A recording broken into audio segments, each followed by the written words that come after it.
बिहार में जिस प्रकार से मंदिरों व हिंदू धार्मिक यात्राओं पर आघात हो रहा है वह हिंदू समाज के लिए चिंता का विषय है।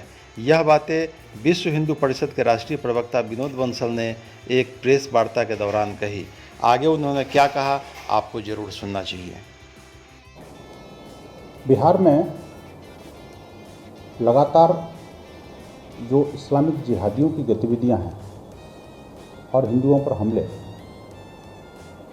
ये थमने का नाम नहीं ले रहे। एक तरफ जहां बॉर्डर एरिया से इस्लामिक जिहादी तत्व यानी बांग्लादेशी घुसपैठिए और रोहिंग्या मुसलमान बढ़ रहे हैं, उन क्षेत्रों में गौकशी की घटनाएं बढ़ रही हैं, तो वहीं हिंदुओं के विरुद्ध लफ्ज़ियात, धर्मांतरण और उन पर अनवरत हमले ये थमने का नाम नहीं ले रहे। ऊपर से हमारी जो यात्राएं हैं, धार्मिक पर्व और त्यौहार हैं, उनको कभी शासन प्रशासन द्वारा रोक लगा दी जाती है तो कभी उन जिहादी तत्वों के द्वारा हमारे ऊपर हमले किए जाते हैं। और दुर्भाग्य तब है जबकि हमारे कार्यकर्ता जब पुलिस प्रशासन शासन के पास जाते हैं या हिंदू समाज के लोग जब शासन के पास जाते हैं अपनी फरियाद लेकर के, तो उन फरियादियों को ही अक्यूज्ड बना करके और जेल में ठूंस दिया जाता है। ये एक नहीं, पटना और सहित बिहार के अनेक जिलों में ये घटनाएं हुई हैं। अभी जिस तरह से 2 दिन पूर्व बेगूसराय में मंदिर पर हमला हुआ, हमारे आराध्य देव की मूर्ति को खंडित कर दिया गया और मंदिर के आसपास जिस तरह से कुकुरमुत्तों की तरह अवैध बस्तियां बस्ती चली जा रही हैं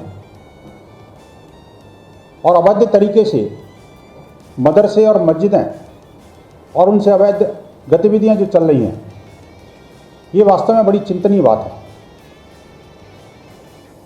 पीएफआई की गतिविधियां, जिसका मिशन 2047 अभी रिसेंटली एक्सपोज हुआ, उसके बाद कुछ शासन की तंद्रा तो जागी, पुलिस ने कुछ कार्रवाई भी की,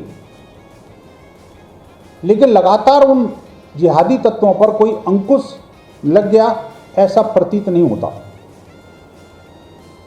हिंदू समाज इन सब को लेकर के गंभीर चिंता में और एक रोष का वातावरण पूरे प्रांत के अंदर है। जिस तरह से अभी देखा कि हमने बगहा में पीड़ित समाज कौन था, मुकदमे किस पर लादे गए, ये किसी से छुपा हुआ नहीं है। 1800 लोगों पर जो निरपराध हैं उन पर एफआईआर दर्ज करके किसी को तड़ीपार घोषित कर दिया, किसी को जेल के अंदर ठूंस दिया। आखिरकार हिंदू समाज कब तक इस प्रशासनिक अत्याचार को झेल पाएगा? ये बड़ा गंभीर मुद्दा है। पूर्वी चंपारण में जिस तरह से अभी एनआईए ने जो रेड मारी है और उसमें पीएफआई के गुर्गे पकड़े गए हैं, उससे पुनः एक बार ये एस्टेब्लिश हो रहा है कि ये पीएफआई की राष्ट्र विरोधी गतिविधियां हैं, वो थामने का और थमने का नाम नहीं ले रहे। सरकार कब जागेगी, ये चिंता का विषय है। लेकिन समाज सड़कों पर उतरे इससे पूर्व शासन प्रशासन, सरकार और पुलिस को इस मामले में गंभीर कार्रवाई करने की आवश्यकता है। ये जो गौकशी की घटनाएं हैं या लफ्ज़ियात की घटनाएं अनवरत रूप से संपूर्ण बिहार के अंदर बेलगाम होती चली जा रही हैं। लड़कियों का अपहरण करना, धर्मांतरण करना, लफ्ज़ियात में फंसाना और उनको यहाँ तक कि बॉर्डर पार करके नेपाल में ले जाना। एक एक व्यक्ति 5-5 बीवियां रख करके अवैध तरीके से उनको गलत प्रलोभन दे करके और दबाव डाल करके फंसा रहा है। ये चीज़ें रुकनी चाहिए। विश्व हिंदू परिषद इन सब चीज़ों को गंभीरता से लेता है। अभी जो देवशिला यात्रा आई नेपाल से, उस पर हमले का जो षड्यंत्र किया गया था वो भी अभी एक्सपोज हुआ है। लेकिन आखिरकार बिहार सरकार कब जागेगी, ये चिंता का विषय है।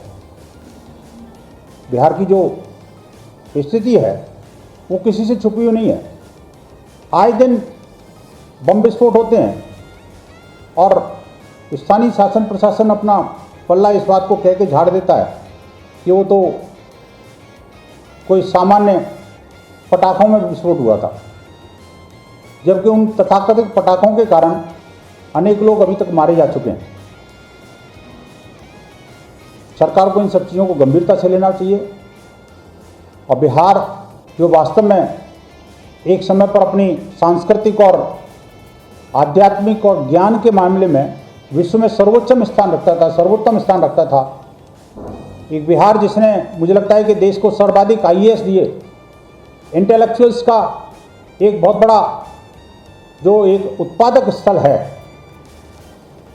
ऐसे रिच प्रदेश को जिहादियों, आतंकियों और देश विरोधी गतिविधियों का केंद्र बना के रखना, उनको प्रश्रय देना, ये बिहार के लोग या संपूर्ण भारत के लोग स्वीकार नहीं कर सकते।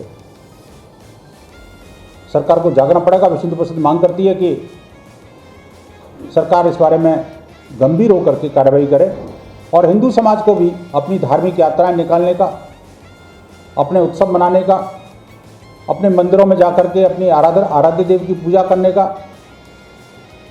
ये जो संविधान प्रदत्त अधिकार है वो हमें भी मिलना चाहिए। आखिरकार हमें कब तक इन सब चीज़ों से वंचित किया जाता रहेगा? कब तक हमारे मंदिरों पर हमले होते रहेंगे? कब तक हमारी बहन बेटियों की इज्जत के साथ खिलवाड़ होता रहेगा? ये रुकना चाहिए। अनेक स्थानों पर गौशालाएं भी हैं, सेवा कार्य चलते हैं। अभी हमने ट्रैवल बेल्ट के लिए और वहाँ के ग्रामीणों को प्रशिक्षित करके प्राइमरी हेल्थ के लिए उनको हेल्थ किट दे करके गाँव-गाँव में भेज रहे हैं। उनका एक प्राइमरी प्रशिक्षण शिविर अभी रिसेंटली कंप्लीट हुआ है।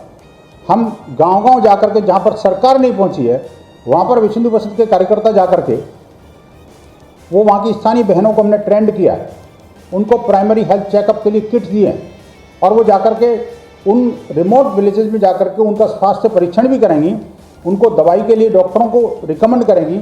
हमारे पास डॉक्टरों की टीम भी हम खड़ी कर रहे हैं जो कि उन बहनों के साथ समन्वय करके और उनको स्वास्थ्य लाभ दे सकें, अच्छे स्वास्थ्य के लिए वो प्रयास कर सकें। और इसके अलावा अनेक जो सेवा के प्रकल्प हैं, जैसे कंप्यूटर प्रशिक्षण केंद्र है, कुछ सिलाई कढ़ाई केंद्र है, कुछ इस तरह की जो सेवा केंद्र हैं वो भी बिहार के अंदर चल रहे हैं।